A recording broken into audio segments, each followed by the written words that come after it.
Amendola had to offer in his opening statements, I've heard you talk about as well. We knew he was going to talk about reasonable doubt, but just the idea of there being a previous investigation, no result. All of this starting from a high school kid, didn't seem like there was a whole lot of a result there.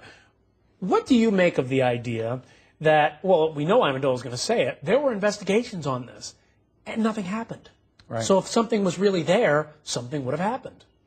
That's what he would like the jury to believe, obviously, and those are legitimate questions. Yeah. I mean, what are the chances of that incident, alleged incident, being investigated and resulting in no prosecution, no charges?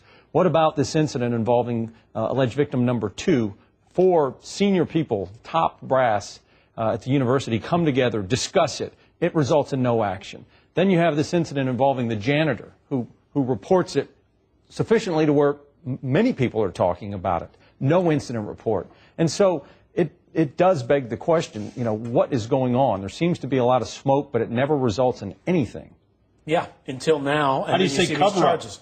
Well, you know what? It's an interesting. The wagons. You know what? It's an interesting point because that's the contrary argument, right? Where's the proof? Where's the proof? I think that's going to be the problem. You know, you've got what? Who? Because the thought would be, okay, there was a cover-up. All these administrators were doing this. Why? And by the way, I'm just stating speculative stuff. If you go to university would police you say that and ask for reports, there's laws that they don't have to give them to you. Yeah. That is, to me, is unacceptable. Oh, it absolutely totally is. Unacceptable. It absolutely is. But what the defense is going to say is transparency. There is none. But what the defense is going to say is, where is the proof of all this stuff? You're talking about the necessity of 3 separate conspiracies, right? Minimal. Yeah. That we know of. At least. And you know how hard it is to prove a conspiracy. Well, not only just to prove it, to maintain a lid on a conspiracy. Not 1, not 2, but 3.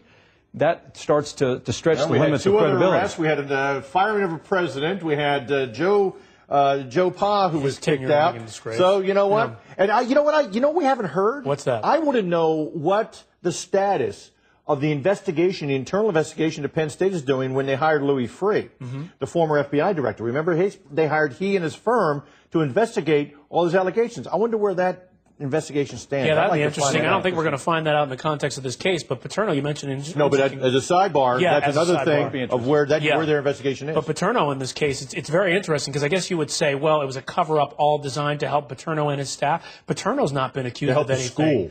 To help the school maybe as a bigger issue. It's a point, but I don't know how they prove that. And the money machine that is Penn State football. Yeah. You know what? And I don't think they're going that route in this case. Anyway. Yeah. No, but that's, if you look at everything, you know. But I still, you know what, no matter what, the showering, and you make that good point, the shower, he's got to admit in his opening statement, the defense does, that, yeah, routinely showers happened.